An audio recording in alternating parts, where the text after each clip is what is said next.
मथुरेचा गवळणी नेहमीचा मार्ग सोडून आड मार्गाने जातात. काल कुंजवनात गेलो त्या गवळणीने माझा अपमान केला. असं एकट्याने जाताना माझ्या मित्राला संतीने घेतो आणि कुंजवनात जातो. अरे मित्र सुधारणा का कार्यकर्ते असतील गाव सरपंच साहेब हे माणूस दारू दिलेला आहे. शाट लागला मरून जाईल. आपणापेक्षा मरण बरं बरं मरून जायला पाहिजे. मला मारून टाकतो का? नाही त्याला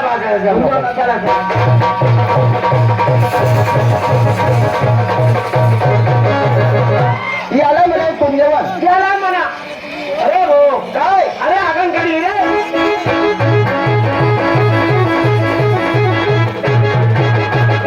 याला म्हणा कुंजवन याला म्हणा.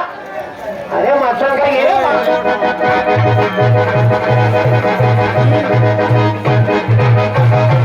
याला म्हणा कुंजवन. कुंजवान काय कुंजवनाची शोभा हो बा. जसं काय इंद्र भवनम. तसं काय उंदराच्या भावन. इंद्राचं भवन इंद्र भवनम. हे कळंबाचं झाड बरोबर हे कळंबाचं झाड. बरोबर. एका झाडावरती तू चढ एका झाडावरती मी चढ. नाही रे भाऊ मला चढता येत नाही. मला चढता येत भाऊ. तुला चढता येईल भाऊ. का? ती बकऱ्या जर भाऊ. माझ्या आईला तू बकऱ्या करताना कुठं पाहिली? ओरामध्ये कुंजवनात. कुंजवनात. हा हा पुढे बकऱ्या. फुलं बकऱ्या. बकऱ्यांच्या मागे तुझी माय. बरोबर. आज तुझ्या मायच्या मागे माझ्या बापाच्या बोकड्या. बोकड्याचं काय काम आहे तिथं? नाही. अरे एवढा पाठच नाही. बोकड्या पाहिजेत कसा होता बोकड्या. नाही काही गरज नाही काही बोकड्याचं. आता येईल का? आली घातली किंवा दाबली धरली किंवा दाबली गेली तर देवाला पावली आणि वाचली तर आपण घेऊ. हो ठेवून घेऊ तिला आशीर्वाद देऊ. आणि नमस्कार म्हणता. नमस्कार. हो माझ्या नावाची भारतीय ते कंबावडी लई आहे. आम्हाला बघून दे. यांना बारकत आहे. बोललं का नाही? बोललं का नाही? ते बरोबर आहे. देवाला नमस्कार. देव नमस्कार रे बाई. हे आमचे मालक आहे. हे तुमचे मालक. मला तुम्ही कोण आहे? मी त्याचा धनी आहे. माझा धनी होतो का? आणि मग काय झालं? धनी कशाला म्हणतात तुला माहितीये का? नाही हो. धनी म्हणजे नाव औरा. हो दे ना मग. माझा नवरा होतो. हा हो दे. माणसं माणसं असं करता का? बाई रात्र थोडी आणि दोघं जास्त काय नाही त्या मोर्चात म्हणी. काय का नाही? आपण ज्याप्रमाणे पैशाला मान देतो त्याप्रमाणे टायमाला द्यायचा. काल देवाचं नाव घ्या आणि मार्ग मोकळा करा. तुम्ही बसा मी या. घ्या देवाचं नाव.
पुरुष